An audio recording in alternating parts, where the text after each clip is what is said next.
Good morning students. आज हम class 6 की एक्सरसाइज 3.6 का क्वेश्चन नंबर 2 करेंगे। निम्न का महत्तम समावर्तक क्या है। पहला भाग है दो क्रमांगत संख्याएं। क्रमांगत संख्याएं होती है जो हमारी कॉन्टिन्यूस यानी हमारी लगातार होती है। जैसे हमने एग्जांपल के ले लिए, जैसे 2 और 3, ये लगातार दो संख्याएं हैं। तो 2 के गुणनखंड क्या होते हैं, 1 और 2, और 3 के गुणनखंड क्या है, 3 किस किस के पहाड़े में आता है, 1 और 3। अब दोनों के बीच में हमारे सार गुणनखंड क्या है, जो दोनों में आ रहा है, दोनों में क्या आ रहा है हमारा 1। तो महत्तम समावर्तक हमारा कितना हो गया, 1। तो दो क्रमांगत संख्याओं का महत्तम समावर्तक कितना होता है, 1। अगला है हमारा दो क्रमांगत सम संख्याएं। हमने दो क्रमांगत सम संख्याएं ले ली एग्जाम्पल के तौर पे, जैसे 4, और 4 के बाद अगली सम संख्या क्या आएगी हमारी, 6। तो 4 के गुणनखंड क्या क्या होते हैं, 4 किस किस के पहाड़े में आता है, 1, 2 और 4।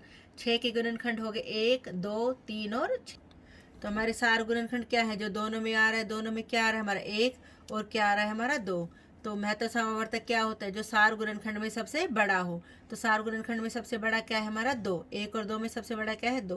तो हमारा महत्तम समावर्तक कितना हो गया, 2। यानी दो क्रमांगत सम संख्याओं का महत्तम समावर्तक 2 होता है। अगला है हमारा दो क्रमांगत विषम संख्याएं। हमने दो विषम संख्याएं ले ली, एक 3 ले ली और एक 5 ले ली। 3 के गुणनखंड है 1 और 3, 5 के गुणनखंड है हमारा 1 और 5। तो सार गुणनखंड क्या है, जो दोनों में कॉमन है, हमारा क्या है 1। तो महत्तम समावर्तक हमारा कितना हो गया, 1। हमारा क्वेश्चन नंबर 3 है, अभाज्य गुणनखंडन द्वारा सह अभाज्य संख्याओं 4 और 15 का महत्तम समावर्तक इस प्रकार ज्ञात किया गया है कि 4 हमारा 2 गुना 2 और 15 हमारा 3 गुना 5।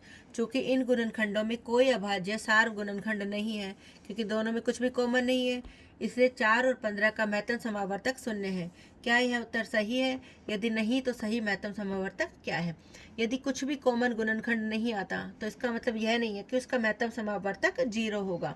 तो यह उत्तर सही नहीं है। सही महत्तम समावर्तक हमारा क्या है, 1।